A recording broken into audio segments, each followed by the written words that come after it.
तो भाई लोग खेसारी भैया के जितने भी फैन हैं ना, सभी लोग दिल थाम के बैठ जाइए। नहीं, एक कहानी आया था आज से कुछ दिन पहले कि बात बदल दी, जज्बात बदल दी, उसी तरह से खेसारी भैया ने मूवमेंट को बदल दिया भाई लोग। नहीं, गाना का शूटिंग चल रहा था कुछ इस तरह से, और खेसारी भैया का गाना आज ही 4 बजे ही तहलका मचाने वाला कुछ इस तरह से।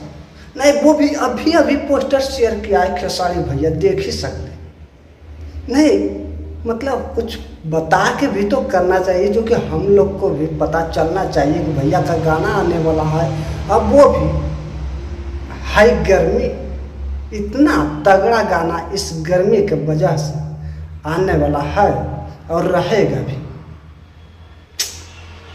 भैया भी जो है ना, बिन बताए इतना बड़ा गाना लेकर आ जाते।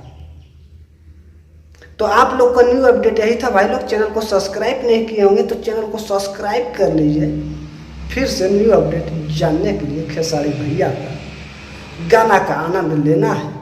आज 4 बजे इंतज़ार करते हैं, और गर्मी भी ज़्यादा हो रहा है, देख ही सकते हैं यार, हाई गर्मी।